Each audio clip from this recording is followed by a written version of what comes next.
जय माँ इंद्राक्षी जय अम्बे। इंद्राक्षी धाम में सभी साधकों का हम हार्दिक स्वागत करते हैं।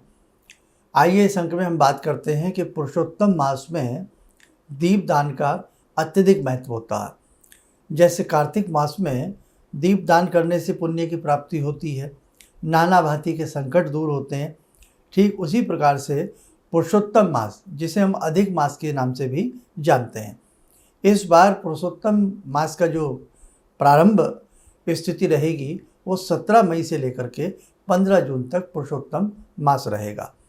एक महीने का ये समय है और इस एक महीने के दौरान साधक अपनी साधनाओं के साथ साथ दीपदान ज़रूर करें। इस अंक में हम सारी चर्चा आपके संग करने वाले हैं कि हमें दीपदान किस प्रकार से करना चाहिए और कहाँ कहाँ हमें दीपदान करना चाहिए। आइए आप ध्यान से इस अंक को सुने। आज एक दो दिन का ही समय आपके पास बचा है। 17 मई से आज जैसे कि 15 मई हो गई है और 17 मई से प्रारंभ हो जाएगा आपका पुरुषोत्तम का महीना।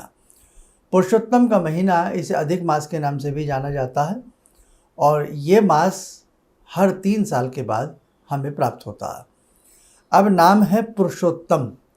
भगवान श्री पुरुषोत्तम के निमित्त हमें पूरे महीने एक दीपदान तो हमें एक दीपक तो जरूर उनके नाम से उन्हें अर्पण करना चाहिए। अब हमें 5 दीप, यदि पुरुषोत्तम मास में 5 दीपक प्रतिदिन कोई भी साधक अर्पण करता है तो नाना भांति से उसके कष्ट दूर होते हैं। भगवान की एक विशेष प्रकार की अनुकंपा उस साधक को, उस साधक के परिवार को प्राप्त होती है। अब वो 5 दीप हमें कैसे कैसे लगाना चाहिए, 5 दीप कहाँ कहाँ लगाने चाहिए, आप ध्यान से सुने। 1 दीपक पीपल पर, 1 दीपक तुलसी पर, 1 दीपक श्रीमन नारायण, चाहे आपके आसपास लक्ष्मी नारायण जी का मंदिर हो, केशव जी का मंदिर हो, 1 दीपक इनको अर्पण करना चाहिए। 3 दीपक हो गए। चौथा दीपक हमें जलाना चाहिए गौशाला में। अगर आपके आसपास कहीं गौशाला है, गौ माताएं कहीं झुंड बना करके आसपास बैठती हों, तो उस पवित्र स्थली पर भी, उस शुभ स्थली पर भी, और वैसे प्रयास करें यदि गौशाला में 1 दीपक आप जला दें तो आपके लिए बहुत ही अच्छा होगा। और 1 दीपक अपने इष्ट को अर्पण करना चाहिए। आप जिनकी भी पूजा करते हैं, हनुमान जी की करते हैं, आप श्याम जी की करते हैं, भवानी दुर्गा की करते हैं, जिनकी भी आप पूजा करते हैं, निमित्त पूरे महीने 1 दीप उनको अर्पण करना चाहिए। बहुत साधक ऐसे भी हैं जो केवल साधना करते हैं लेकिन घर में धूप दीप नहीं करते हैं, वो अपने मंत्र को ऐजप अजप के रूप में जपते हैं। लेकिन पुरुषोत्तम मास में आप लोग प्रयास करें ये 5 दीपक का प्रयोग, ये 5 दीपक हम जरूर जलाएं। पुनः सुन लें। 1 दीपक पीपल पर अर्पण करें संध्या के समय, 1 दीपक तुलसी पर अर्पण करें, 1 दीपक गौशाला में अर्पण करें, 1 दीपक भगवान श्री मन नारायण को अर्पण करें, विष्णु जी को अर्पण करें, और 1 दीपक अपने इष्ट को अर्पण करना चाहिए। यदि आसपास कहीं मंदिर हो तो मंदिर में पीपल का भी पेड़ होता है, तुलसी का भी पौधा होता है। तुलसी तो घर में भी हमारे होती है, तो आप तुलसी पर घर में ही कर सकते हैं, पीपल पर मंदिर में जाकर कर सकते हैं, श्री मन नारायण को मंदिर में जाके कर सकते हैं, गौशाला में कर सकते हैं। और यदि गौशाला आपके आसपास ना हो तो गौ के निमित्त 1 दीपक आप वट वृक्ष को अर्पण करें, बरगद का जिसको पेड़ कहते हैं, संध्या के समय। तो आप गौ के नाम से वट वृक्ष पर एक दीपक अर्पण कर दीजिए, 1 भगवान विष्णु को अर्पण कर दीजिए, 1 अपने इष्ट को। और जैसे आप जो भी आपके इष्ट हैं, जिन्हें भी आप अपना इष्ट मानते हैं, उपास्य मानते हैं, तो उनके मंदिर में जाकर के हमें ये दीप अर्पण करना होता। घर में तो 1 दीप हम प्रतिदिन जलाते ही जलाते हैं। पूजा करते समय सुबह पूजा करते हैं 1 दीप जलाते हैं, शाम को पूजा करते हैं 1 दीप जलाते हैं। लेकिन ये 5 दीप जो साधक पूरे पुरुषोत्तम के महीने में अर्पण करता, और सुबह सुबह जल्दी उठने का प्रयास करें, तड़के उठ के जितना भी आपसे इस पूरे पुरुषोत्तम मास में जप तप हो सके उतना ही श्रेष्ठ रहता।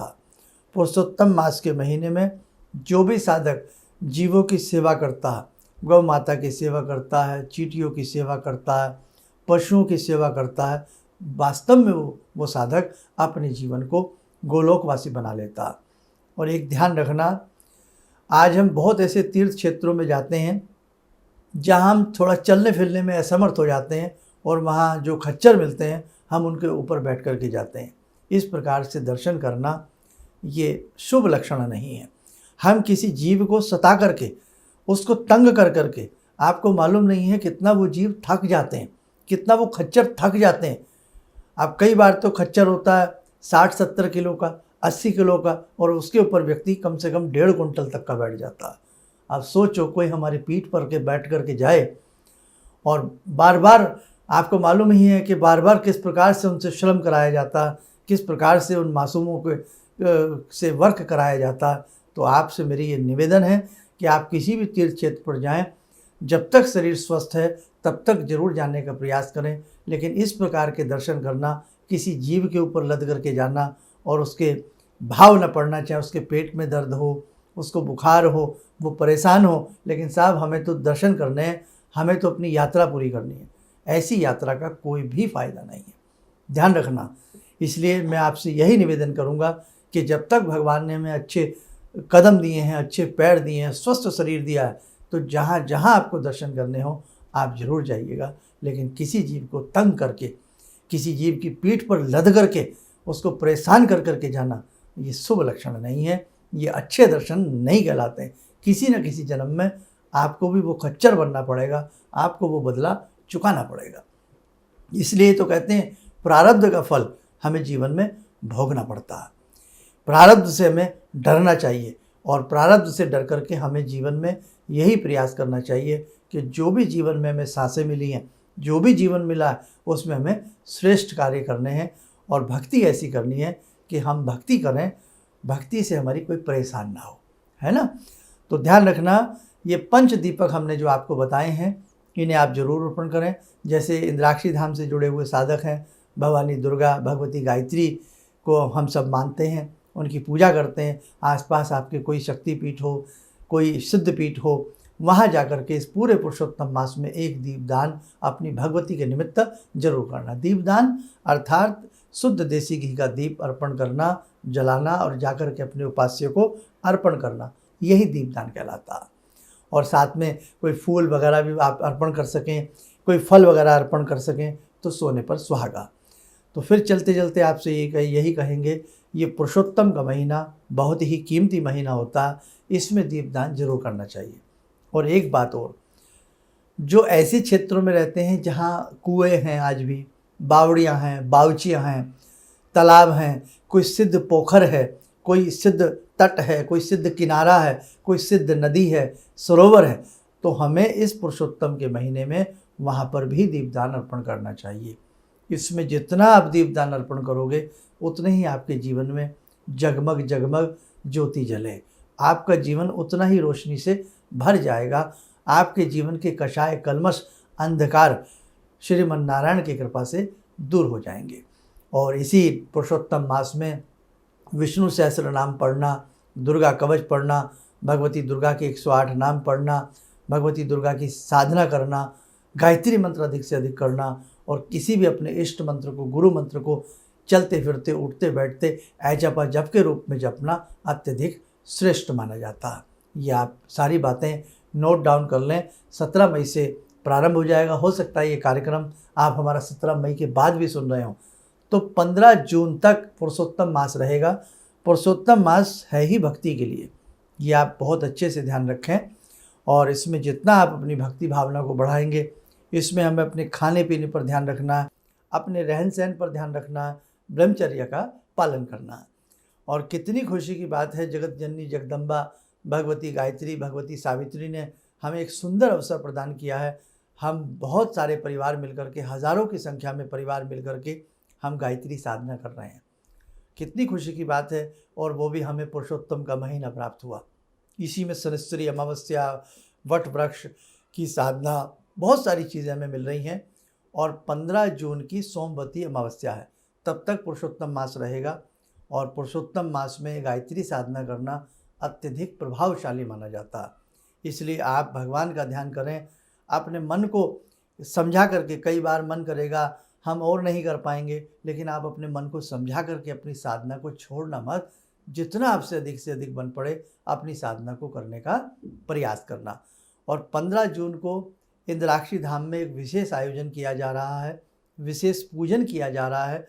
जो भी साधक इस पूजन में भाग लेना चाहता है तो जरूर ले। आप देख लेना, जन्म जन्मांतरों के आपके कष्ट दूर होंगे। भगवती गायत्री के 1008 नामों से पूजन किया जाएगा। आप भी ये पूजन भगवती गायत्री के 1008 नामों से इंद्राक्षी धाम में 15 जून को आकर के कर सकते हैं। उस दिन सोमवती अमावस्या है और आप अधिक से अधिक संख्या में अपने परिवार के जनों के संग, मित्र मंडल के संग इस विशेष पूजन में आने का प्रयास करें। और इसमें कुछ सामान भी लाना होता है थोड़ा बहुत पूजन का, उसकी लिस्ट भी आपको बता दी जाएगी।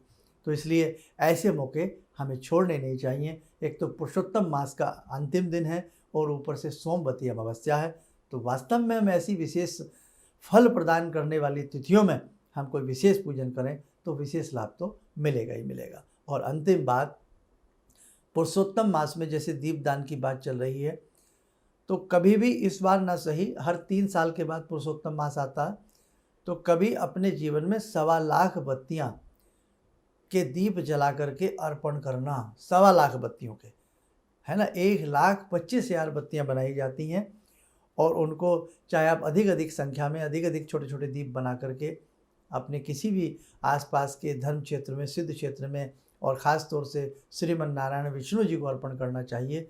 जन्म जन्मांतर के पाप दोष दूर होते हैं। तो जो साधक 1.25 लाख बत्तियों से पुरुषोत्तम मास में भगवान विष्णु को दीपदान करता है उसका कायाकल्प होता है। आइए, समय चला है ध्यान साधना का। जुड़ते हैं आज की ध्यान साधना में भगवान श्री मन नारायण से। ॐ करारविन्दे न पदारविन्दं मुखारविन्दे विनिवेशयन्तं वटस्य पत्रस्य पुटे शयानं बालामुकुन्दं मनसा स्मरामि बालामुकुन्दं मनसा स्मरामि कस्तूरीतिलकं ललाटपटले वक्षस्थले कौस्तुभं नासाग्रे वरमुक्तिकं करतले वेणुकरे कङ्कणं सर्वाङ्गे हरिचन्दनं सुललितं कंठे च मुक्तावले गोपास्ति परिवेष्टितो विजयते गोपालचूडामणि शान्ताकारं भुजगशयनं पद्मनाभं सुरेशं विश्वाधारं गगनसदृशं मेघवर्णं शुभांगं लक्ष्मीकान्तं कमलनयनं योगवृद्ध्यानगम्यं वन्दे विष्णुं भवभयहरं सर्वलोकैकनाथं। कवच बना लें, ध्यान करें, श्री विष्णु की कृपा हम सबके ऊपर बरस रही है।